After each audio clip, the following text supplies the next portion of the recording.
அனைவருக்கும் வணக்கம். நம்ம முருகப்பெருமானுக்கு வைகாசி விசாகம் வரப்போகுது. அது எந்த நாள்ல வருது? சனிக்கிழமையா, ஞாயிற்றுக்கிழமையா, மே 30 31 எந்த நேரத்துல படையல் போடணும், எந்த மாதிரி வழிபாடு எளிமையா செய்யலாம் அப்படிங்கறதா இந்த வீடியோ பதிவுல பார்க்க போறோம். வைகாசி விசாகம்னா என்ன, அன்னைக்கு பௌர்ணமி திதி வரனால நம்மளுடைய தண்ணீர் பரிகார வழிபாடு எப்படி செய்யலாம் அப்படிங்கறத ஒரு சகோதரி கேட்டிருந்தாங்க. அவங்களுக்காகவும் இந்த வீடியோ பதிவு விளக்கம் கொடுத்திருக்கேன். சோ அன்னைக்கு நிறைய விசேஷங்கள் இருக்கு. முருகப்பெருமான வழிபாடு செய்யறது மட்டும் இல்லாம நமக்கு சேமிப்புக்கும் நிறைய விஷயங்கள், கடன் தீரவும் நிறைய விஷயங்கள் இருக்கு. அதெல்லாம் அடுத்தடுத்த வீடியோ நாளைக்கு நான் உங்களுக்கு கொடுக்குறேன். இன்னைக்கு நம்ம வீடியோ பதிவு என்ன பார்க்க போறோம்னா, வைகாசி விசாகம் எப்போ வருது, எந்த நேரத்துல நம்ம படையல் போடலாம், எவ்வளவு நேரம் மணி நேரம் நமக்கு வைகாசி விசாகம் இருக்கு அப்படிங்கறதான் பார்க்க போறோம். இப்ப வாங்க வீடியோக்குள்ள போகலாம். இன்னைக்கு செவ்வாய்க்கிழமை அப்படிங்கிறனால கொஞ்சம் வண்ணக்கோலமா போடலாம்னு சொல்லி போட்டிருந்தேன். வாசல்ல பூவெல்லாம் வச்சுட்டு ரொம்ப அழகா சூரிய பகவானை வரவேற்கிறதுக்கு தயாராயாச்சு. நிலைவாசல்ல விளக்கு ஏற்றியாச்சு. நான் இன்னைக்கு செவ்வாய் ஹோரையில தான் விளக்கு ஏற்றினேன். ஆனா பிரம்ம முகூர்த்த நேரத்துல எந்திரிச்சிட்டேன். நான் வீடு வாசல்லாம் தொடச்சிட்டு, நேற்று முட்டை யோகி கேட்டிருந்தான். முட்டை செஞ்சு கொடுத்தனால நைட்டே கிச்சன்லாம் தொடச்சு விட்டுட்டேன். இருந்தாலும் காலையில அந்த மாப் போட்டாதான் நமக்கு அந்த சுத்தபத்தமா போட்டாதான் நமக்கு சாம்பிராணி போட நல்லா இருக்கும். வெறும் விளக்கு மட்டும் ஏத்துறோம் அப்படின்னா கூட அந்த இடத்த மட்டும் தொடச்சு விட்டுட்டு நம்ம விளக்கு ஏற்றிடலாம். ஆனா சாம்பிராணி போடும்போது வீடே கொஞ்சம் நல்லா இருக்கணும் அப்படிங்கறனால இன்னைக்கு பிரம்ம முகூர்த்தத்துல எந்திரிச்சு வாசல்லாம் நல்லபடியா கூட்டி பெருக்கி கோலம்லாம் போட்டுட்டு அதுக்கப்புறம் மாப் போட்டு விட்டுட்டு முருகனுக்கு அபிஷேகம் பண்ண ரெடி பண்ணிட்டேன். ஸோ எந்த அபிஷேகம் பண்ணாலும் விநாயகர் பெருமானுக்கும், என்கிட்ட நிறைய விநாயகர் பெருமான் இருக்காங்க, அதை நான் உங்ககிட்ட காமிச்சிருக்கேன் நிறைய தடவை. அதுல ஒரு விநாயகர் எடுத்து நான் ஒவ்வொரு அபிஷேகத்துக்கும் ஒவ்வொரு விநாயகர் எடுத்து நான் வழிபாடு செய்வேன். இன்னைக்கு பஞ்சமுக அந்த மரகத விநாயகர் மாதிரி இருக்க பச்சை கலர் விநாயகர் தான் எடுத்து நான் வழிபாடு செஞ்சிருந்தேன். அதே மாதிரி வேலுக்கும் வள்ளி தெய்வானி அந்த சிலைக்கும் நான் பாத்தீங்கன்னா அபிஷேகம் பண்ணியிருந்தேன். இன்னைக்கு 3 அபிஷேகம் தான். திருமஞ்சனம், மஞ்சள், அப்புறம் சந்தனம். இந்த சந்தனத்துல நான் புதுசா ஒரு பொருள் வாங்கியிருந்தேன். அது ரொம்ப நாள் ஆச்சு நான் வாங்கி. ஜவ்வாது தீந்து போச்சு. ஜவ்வாதும் வாங்கியிருந்தேன். அதோட சேர்த்து அரகஜாவும் வாங்கியிருந்தேன். இந்த அரகஜாவை பத்தி இப்ப நிறைய ட்ரெண்டிங்கான ஒரு ஆன்மீக பொருளா இப்ப மாறினது எதுன்னா அரகஜா தான். நிறைய லக்ஷ்மி குபேர பானை வந்துச்சு, அப்புறம் வலம்புரி சங்கு வந்துச்சு, அதுக்கப்புறம் நிறைய பச்சை கற்பூரம் பத்தி பேசினாங்க. இப்ப ஒரு சூப்பர் செலிபிரிட்டி நம்ம அரகஜா பயன்படுத்துறாங்க. அது அரகஜாவா என்னன்னு கூட நமக்கு தெரியாது. கருப்பு கலர்ல ஒரு பொட்டு வச்சிருக்காங்க. அதை பார்த்துட்டு நிறைய பேர் அரகஜா எல்லாம் இப்ப நிறைய சேல்ஸ் ஆகுது. இந்த விஷயத்தெல்லாம் பல வருஷத்துக்கு முன்னாடி நம்ம முன்னோர்கள் சொன்னாங்க. அப்படி சொல்லும் போது நம்ம அவங்களை கிண்டல் பண்றோம். ஆனா இதுவே ஒரு சினிமாக்காரங்க சொல்லும் போது எப்பேற்பட்ட விஷயமா இருந்தாலும் அதை யோசிக்க கூட தேவையில்லை, அதை நம்ம யூஸ் பண்ணலாம் அப்படிங்கிற மாதிரி ஆயிடுச்சு. நான் அரகஜா பல வருஷமா யூஸ் பண்ணிட்டு இருக்கோம். அதே மாதிரி வசம்புல அந்த வசம்பை நம்ம நெய்யில நெய் விளக்குல எரிய விட்டு அதுல இருக்க மையையும் நம்ம வச்சா ரொம்பவே நல்லது. ஸோ அதை பத்தின வீடியோலாம் உங்களுக்கு தெளிவா நான் அடுத்தடுத்து கொடுக்குறேன். இது ஒன்றும் பெரிய விஷயம் கிடையாது. இந்த அரகஜாவோட பயன்கள் என்ன, இது எதுக்காக பயன்படுத்துறாங்க, என்ன மாதிரி விஷயங்களுக்காக நமக்கு பயன்படுது அப்படிங்கிறத நான் உங்களுக்கு அடுத்தடுத்த வீடியோல கொடுக்குறேன். கண்டிப்பா பாருங்க. முருகனுடைய அபிஷேகம் வேலுக்கும் நல்லபடியா அபிஷேகம் பண்ணியாச்சு. ரொம்ப மனசுக்கு திருப்தியாகவும் சந்தோஷமாகவும் இந்த நாள் எனக்கு தொடங்கினதுல ரொம்ப ரொம்ப சந்தோஷம். இந்த சந்தனத்துல பாத்தீங்கன்னா நான் ஜவ்வாது பொடியும், அதுக்கப்புறம் அரகஜா, மஞ்சள், சந்தனம், அரகஜா, இந்த ஜவ்வாது, இது 4ம் கலந்து நான் இன்னைக்கு முருகனுக்கு அபிஷேகம் பண்ணேன்.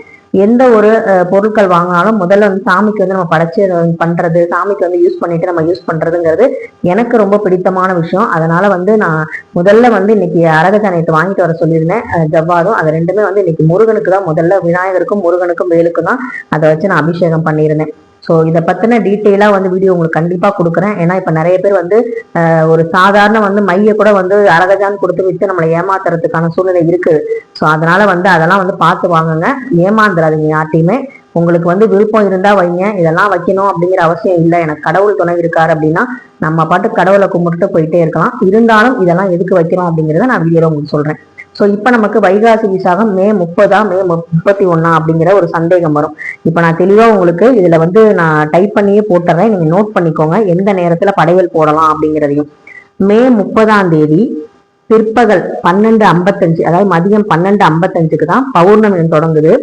நமக்கு வெள்ளிக்கிழமையே விசாக நட்சத்திரம் தொடங்கிடுது. ஆனா விசாக நட்சத்திரம் எப்ப இருக்குன்னா மே 30 2:18 வரைக்கும் தான் இருக்கு. அப்ப பௌர்ணமி திதியும் விசாக நட்சத்திரமும் சேர்ந்து வரக்கூடியதுதான் நமக்கு வைகாசி விசாகம். அதாவது திதியும் நட்சத்திரம் அந்த ரெண்டும் சேர்ந்து வரக்கூடியதான் நம்ம கொண்டாடுறோம். இப்ப ஐப்பசி மாத பௌர்ணமிய அன்னாபிஷேகம் நம்ம சொல்றோம். மாசி மாதத்துல மக நட்சத்திரமும் பௌர்ணமி வர்றது நம்ம வந்து மாசி மகம்னு கொண்டாடுறோம். அதே மாதிரி பங்குனி உத்திரத்துல உத்திர நட்சத்திரமும் பௌர்ணமி வர்றத பங்குனி உத்திரம்னு சொல்றோம் இல்லையா? அது மாதிரி பௌர்ணமியும் அந்த நட்சத்திரமும் சேரும் போது அதுக்கு ஒரு பவர்ஃபுல்லான ஒரு டேவா நம்ம வந்து அந்த நாளை வந்து கொண்டாடுறோம். இது முருகனுடைய அவதரித்த நாளாகவும் கருதப்படுது. முருகன் வந்து பாத்தீங்கன்னா நிறைய விஷயங்கள் நமக்கு நல்லது பண்ணியிருக்காரு. நிறைய வந்து விஷயங்கள் அவர்கிட்ட நம்ம வேண்டுறோம், அது நம்ம கிடைக்குது. அப்படிங்கும் போது நம்ம அவரை தொடர்ந்து வழிபாடு செய்யணும். அப்படி ஒரு அற்புதமான நாள் தான் செவ்வாய்க்கிழமை, கிருத்திகை நட்சத்திரம், சஷ்டி, இந்த மாதிரி வந்து பங்குனி உத்திரம், அப்படி ஒரு நாள் தான் வைகாசி விசாகம். ஆனா நமக்கு ரொம்ப குறிப்பிட்ட ஒரு டைம் தான் நமக்கு இருக்கு. ஆனாலும் வந்து பாத்தீங்கன்னா மதிய நேரத்துல வர்றது ரொம்ப ரொம்ப நமக்கு நல்லது. காலையில அழகா முருகப்பெருமானுக்கு நம்ம சாதம், குழம்பு, கூட்டு, பொரியல், வடை, பாயாசம் இதெல்லாம் உங்களுக்கு எப்படி செய்ய தோணுதோ அப்படி செய்யலாம். ஏன்னா அன்னைக்கு சனிக்கிழமையும் கூட நிறைய பேருக்கு லீவா கூட இருக்கலாம். 12:55 தொடங்குது. பிற்பகல் மே 30 சனிக்கிழமை 2:18 வரைக்கும் தான் இருக்கு. அதுக்கப்புறம் ஞாயிற்றுக்கிழமை வந்து பாத்தீங்கன்னா 2:45 பௌர்ணமி முடிஞ்சுது. அப்ப அனுஷ நட்சத்திரம் வந்து பாத்தீங்கன்னா தொடங்கிரும் 2:18 மேல. அதனால வந்து நம்ம போட வேண்டிய படையல் போட வேண்டிய நேரம் நம்ம மே 30 சனிக்கிழமை 1 to 2க்குள்ள நம்ம வந்து படையல் வந்து போட்டுறது ரொம்பவே நல்லது. அந்த நேரத்துல நீங்க வந்து ஒரு சிறப்பான இன்னொரு விஷயமும் பண்ணுங்க. அது என்னங்கிறத நான் நாளைக்கு வீடியோல சொல்றேன். ஏன்னா கொஞ்சம் டீட்டெயிலா சொல்லணும். அது மட்டும் இல்லாம நமக்கு மைத்ரேயி முகூர்த்தமும் வருது இந்த வைகாசி விசாகத்தன்னைக்கு சனிக்கிழமை. அதுவும் வந்து நான் உங்களுக்கு நாளைக்கு சொல்றேன். இந்த தண்ணீர் வழிபாடு பௌர்ணமி அன்னைக்கு தண்ணீர் வழிபாடு நான் தண்ணீர் பரிகாரம் செஞ்சுக்கிட்டு இருக்கேன். அதாவது மேனிஃபெஸ்டேஷன் அப்படின்னு சொல்லக்கூடிய லா ஆஃப் அட்ராக்ஷன், பிரபஞ்சத்துக்கிட ஈர்ப்பு சக்தி அப்படின்னு சொல்லக்கூடிய அந்த தண்ணீர் பரிகாரம் நான் செஞ்சுக்கிட்டு இருக்கேன். இது வந்து பாத்தீங்கன்னா எப்படி செய்யணும்னா, ஒரு கண்ணாடி குடுவையில தண்ணீரை வந்து நிரப்பிக்கணும். அதுக்குள்ள 3 1 ரூபாய் காயினை போட்டுட்டு நம்ம வந்து நைட்டு 6 to 7, அதாவது மாலை 6 to 7 சனிக்கிழமை மே 30 அன்னைக்கு நீங்க தண்ணீர்ல அந்த கை உள்ளங்கையில அந்த தண்ணீர் குடுவையோ இல்ல தண்ணீர் பாட்டிலோ வச்சுட்டு அதுக்குள்ள வந்து 3 1 ரூபாய் காயினை போட்டுட்டு நிலவுல அந்த தண்ணீர் வந்து படுற மாதிரி நல்லபடியா உங்களோட வேண்டுதலை வந்து நிறைவேற்றிக்கோங்க. அந்த வேண்டுதலை சொல்லுங்க. அதை வந்து நீங்க பிரபஞ்சத்துக்கிட்ட சொல்றீங்க, நிலவு கிட்ட, சந்திரன் கிட்ட சொல்றீங்க. அப்படி சொல்லும் போது அதனோட சந்திரனோட ஆகாஷ சக்தி எல்லாமே அந்த நீருக்குள்ள இறங்கிடும். அதை வந்து நீங்க 1 மணி நேரமோ இல்ல அரை மணி நேரமோ அப்படியே நிலவுல கீழே நீங்க வச்சுட்டு உள்ள வந்துடலாம். அதுக்கப்புறம் போய் நீங்க எடுத்து அதை வந்து மூடி போட்டு நீங்க வச்சிடலாம். அடுத்த பௌர்ணமி வரைக்கும் உங்க வீட்டுல அதை வச்சிருக்கலாம். அதுக்கப்புறம் இன்னொரு பௌர்ணமி வரும்போது, அடுத்த மாசத்துல வர பௌர்ணமி வரும்போது அந்த 3 1 ரூபாய் காயினையும் எடுத்து நீங்க வந்து காணிக்கை ஏதாவது கோயில்ல செலுத்திக்கலாம். சிவன் கோயிலையோ இல்ல வந்து முருகன் கோயிலையோ செலுத்திட்டு தண்ணீரை வந்து நீங்க குளிக்கிற தண்ணீர்ல வந்து சேர்த்து நீங்க குளிச்சுக்கலாம், இல்ல வீடு தெளிக்கவும் பயன்படுத்திக்கலாம். சோ இந்த மாதிரி நீங்க வந்து செஞ்சுக்கிட்டு வரும்போது நமக்கு அந்த பிரபஞ்சத்தோடைய அந்த ஈர்ப்பு சக்தி, பஞ்சபூதங்களுடைய சக்தியின் மூலமா நமக்கு வந்து ஒரு நல்ல விஷயங்கள் நடக்கும். அந்த நேரத்துல நம்ம மனசை ஒருமைப்படுத்தி நம்ம வந்து பிரபஞ்சத்துக்கிட்டம் கேட்கிறோம். இந்த நேரத்துல அதுவும் பௌர்ணமி அப்படிங்கும் போது அந்த நிலவுக்கு இருக்கிற சக்தி வந்து ரொம்ப ரொம்ப அதிகம். அதனாலதான் வந்து திருச்செந்தூர் போங்க, பௌர்ணமி அன்னைக்கு போங்கன்னு நிறைய பேர் சொல்றாங்க இல்லையா? பௌர்ணமி அன்னைக்கு குலதெய்வம் கோயிலுக்கு போங்க, பௌர்ணமி அன்னைக்கு கோயில்ல உட்காந்து வேண்டுங்க, அபிஷேகத்துல கலந்துக்கோங்க, சிவன் கோயிலுக்கு போங்கன்னு சொல்றாங்க இல்லையா?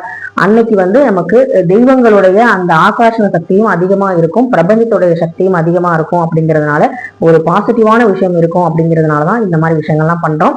நீங்க எப்படி வேணாலும் வேண்டிக்கலாம். இந்த வாட்டர் மேனிஃபெஸ்டேஷன் உங்களுக்கு வந்து ஒத்து வரல அப்படின்னா கூட நீங்க நல்லபடியா அந்த நேரத்துல சந்திரனை தரிசனம் பண்ணுங்க. சந்திரனை தரிசனம் பண்றது அப்படிங்கிறது மனசுல இருக்க குழப்பத்தை நீக்கி ஒரு தெளிவான வந்து நிலவு போல நம்ம மனசை வந்து வச்சிருக்காக தான்.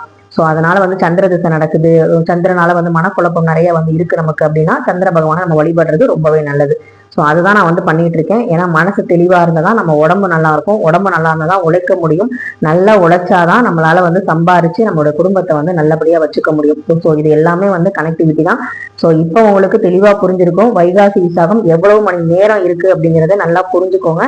அந்த 1 மணி நேரம் 20 நிமிஷத்துக்குள்ள நம்ம வந்து படையல் போடணும். அப்படிங்கும்போது காலையில நம்ம ரெடி பண்ணிட்டு சனிக்கிழமை நம்ம முருகப்பெருமானுக்கு 1 to 2க்குள்ள நல்லபடியா வந்து படையல் போட்டு வீட்டுல குடும்பத்தோட உட்காந்து சந்தோஷமா வடப்பாயசம் சாப்பிட்டு முருகப்பெருமானுக்கு இதுவரைக்கும் கொடுத்த எல்லாத்துக்குமே நன்றி அப்படின்னு சொல்லி நன்றியை மட்டும் சொல்லுங்க. இனிமே நமக்கு வர வேண்டிய எல்லா விஷயங்களையும் அவர் கண்டிப்பா வந்து தருவாரு. நமக்கு என்ன தேவை அப்படிங்கிறது அவருக்கு நல்லபடியா தெரியும். சோ இவ்வளவு எளிமையா நீங்க வந்து வைகாசி விசாகம் கொண்டாடினாலே போதும். எப்பவும் வைக்கிற சாம்பார் ரசம் வச்சுட்டு எக்ஸ்ட்ரா ஸ்வீட்டா வந்து ஒரு கேசரியோ ஒரு பாயாசமோ நீங்க தான் சாப்பிட போறீங்க. குடும்பத்துக்காக செய்ய போறோம் ஒரு ஸ்வீட்டு, சந்தோஷமா செஞ்சு சாப்பிடலாம்.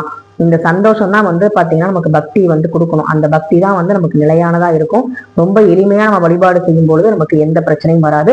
நீங்க ஞாயிற்றுக்கிழமை பௌர்ணமி தேதி இருந்தாலும் அது 12 பிற்பகலோட முடிஞ்சிருது. நீங்க அசைவம் சாப்பிட்றதா கூட சாப்பிடலாம், ஒன்றும் தவறு கிடையாது. சனிக்கிழமை திருப்தியா முருகப்பெருமானை நல்லபடியா சாமி கும்பிடுங்க. முடிஞ்சவங்க கோவிலுக்கு போங்க. அது சாயங்காலம் பௌர்ணமி வேலையில கூட நீங்க போயிட்டு விளக்கு போட்டுட்டு கூட நீங்க வரலாம். அது உங்களுடைய விருப்பம் தான். ஆனா வைகாசி விசாகமா நீங்க வந்து கொண்டாடுறது இந்த வருஷம் 1 மணி நேரம் 20 நிமிஷம் தான் நமக்கு டைம் இருக்கு, சரிங்களா? அதனால பிளான் பண்ணி பண்ணிக்கோங்க. இதுல மாதவிடாயா இருந்துச்சு அப்படின்னா ஒன்றும் கவலைப்படாதீங்க, அடுத்த செவ்வாய்க்கிழமையில கூட நீங்க பண்ணலாம். இல்லைன்னா தேய்பிரை சஷ்டி வருது, அதுல கூட நீங்க முருகப்பெருமானுக்கு பிடிச்சதை செஞ்சு வழிபாடு செய்யலாம். அதனால எந்த ஒரு வருத்தமும் படாதீங்க. அன்னைக்கு மாதவிட ஆயிட்டோம்னா நீங்க பாட்டுக்கு ரெஸ்ட் எடுங்க, அதுக்கப்புறம் வந்து விளக்கெல்லாம் ஏற்றிக்கலாம் சுத்தமானதுக்கு அப்புறம். ஸோ இப்படிதான் வந்து நானும் வந்து எப்பவுமே வழிபாடு செஞ்சுக்கிட்டு இருக்கேன். உங்களுக்கு இந்த வீடியோ பிடிச்சிருந்தா லைக் பண்ணுங்க, ஷேர் பண்ணுங்க, மறக்காம சப்ஸ்கிரைப் பண்ணுங்க, உங்க வேல்யூபிளான கமெண்ட்டை சொல்லுங்க. நன்றி, வணக்கம்.